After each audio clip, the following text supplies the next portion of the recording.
My great-grandma and my great-granddad didn't like to be apart. They never were apart. They loved each other very much. So to be on her own with 3 kids would have been absolutely terrifying for her.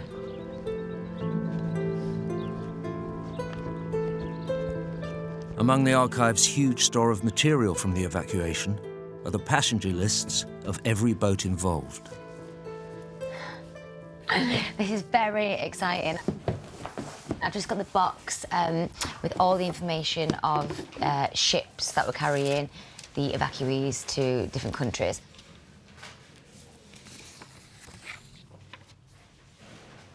All evacuees detailed for these ships must embark, and that says, like, underlined, must embark. You realise, like, the seriousness of it. Non-compliance with any of the above instructions will make the delinquent liable to penalties under the defence regulations.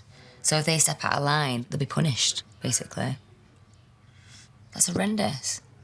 Especially for a young mother as well, and her children.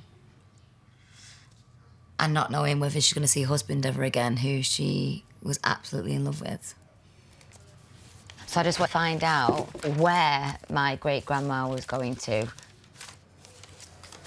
I'm just going to go to W, because I know her surname was Wiltshire. Yes. Yeah. There she is. Leonor. Wiltshire, 4 Lime, Kiln Steps. And my grandma, Mary Elizabeth, she was 6. Alfred and Stuart, 4 and 2. That was my grandma's 2 brothers. And my grandma was 6 years old. The ship they were on, it says Ship E, and it's Ulster Monarch. That's the ship. They were on that very boat. I'm gonna find out where the Ulster Monarch was going. What country it was getting evacuated to. God, there's loads and loads of ships. I found it. Ulster Monarch, Ship E. Destination. Oh! United Kingdom. Evacuees like Michelle's grandmother and great-grandmother were mainly housed in London, around Bayswater, Kensington and Fulham. Michelle has found a newsreel from the time reporting on the new arrivals. The Navy has brought many women and children from Gibraltar, and in Britain the kindness and generosity is providing clothes and toys for them. Most of these women have never been outside the vicinity of the Rock. Many of them know very little English.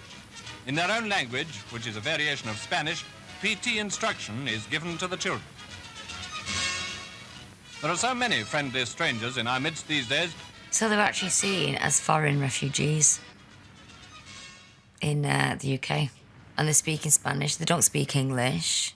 The children don't speak any English. So it must have been very confusing for them and terrifying. They were actually seen as foreign people entering the UK when they saw themselves as British. They are British citizens. Aware that fathers like Charles, Michelle's great-grandfather, would be anxious about their families, the War Office produced a film to be shown in the cinemas back in Gibraltar. Here in the open spaces of the capital, your families take their daily walks. Kids are so young. Their games are the games of English school children. They're all playing netball. Oh, that's me. Never got it in. You can see them all trying to get in the camera shot. You can see them trying to move each other out of the way to say, like, I'm here, I'm okay, we're all fine. It's the ideal of Britain that every one of its school children shall be well nourished with the right kind of food. And this principle extends to the young visitors in its midst. It's breaking my heart a little bit. I'm watching it and trying to take it in, try and spot my grandma. I guess when all the fathers and brothers are watching this of their family, I suppose they're doing exactly the same thing. They're looking out for their relatives too. It's made me really want to know what it was like. Were the kids actually that happy, or was that all for show?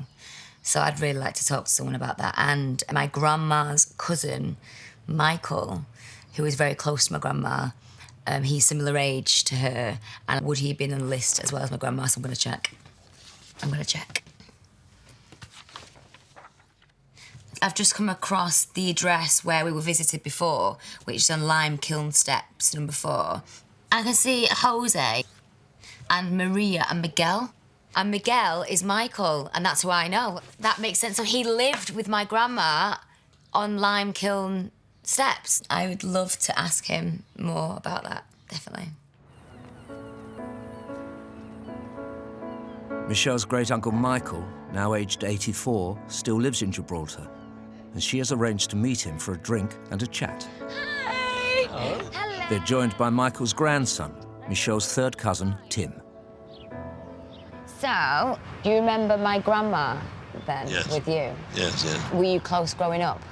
Yes. I was born in September and she was born in November. I think that we were always together, you know? Were you more like brother and sister than cousins? Yes. Yeah. I don't know if you knew Tim, because I didn't know. I was in the archives down in Gibraltar town centre, and apparently you were evacuees. Yes. And you went to London. London, yeah. It took us about 16 days to get there. It took 16 days? Down in the hold of the cargo ship. And there was 6 toilets for maybe 300, 400 people in the boat. When we got to London, they took us to a place to wash us. Like wash you, hold you down? Yeah, with brushes. And then something to, in case you had any germs or anything like that. Oh, no. How long were you in London for? 4 years. 4 years? Oh. Whereabouts did you stay? 100 Lancaster Gate. It's opposite the Hyde Park. Nice And area? If you walk that way, you go to Paddington Station.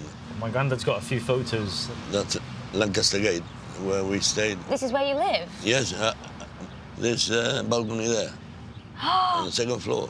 I feel like I've driven past here before. Yeah. Yeah. In this building, would you say that everyone was from Gibraltar in this building? About 400 or 400 in this one building? I imagine it was relative luxury after sharing 6 toilets between 400 I know. on the ship. On the ship, yes. What was it like? Quite good, because we used to go to the pictures. I remember going to a toy shop in Oxford Street. Oh, yeah. I used to go to the park and play and with other boys. Yeah. So it's just like a normal upbringing, really? Yeah. What do you think it would have been like for the mums? I think they had to put up with what they had, you know? You cannot choose. Do you think they found it hard? Beggars cannot choose. True. Michelle's family and the other Gibraltar evacuees had been in London less than a month when in September 1940, the Blitz began.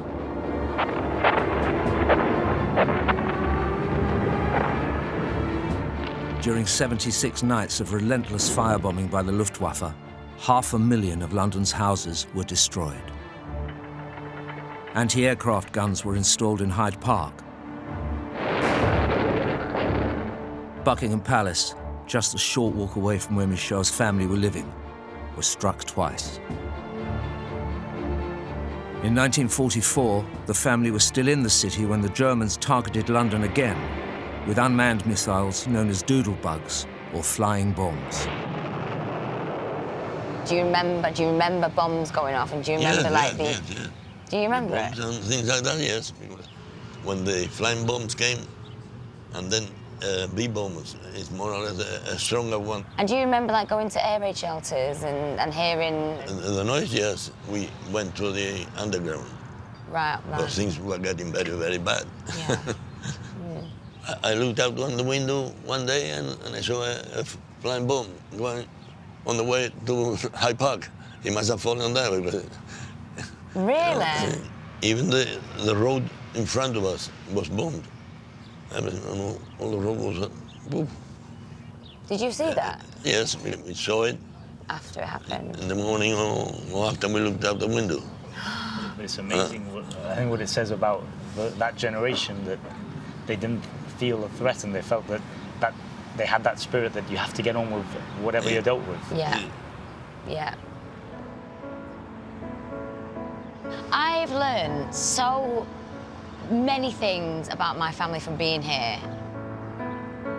I didn't even know my great-grandma and my grandma were involved in World War II. When I was away filming Argo, obviously I was in these foreign countries, carrying my backpack and finding it really tough. But I realise now that was nothing compared to what my great-grandma went through. She literally had to leave her husband behind, travel across to London in the middle of World War II on her own with 3 young kids. And I am very, very proud of her.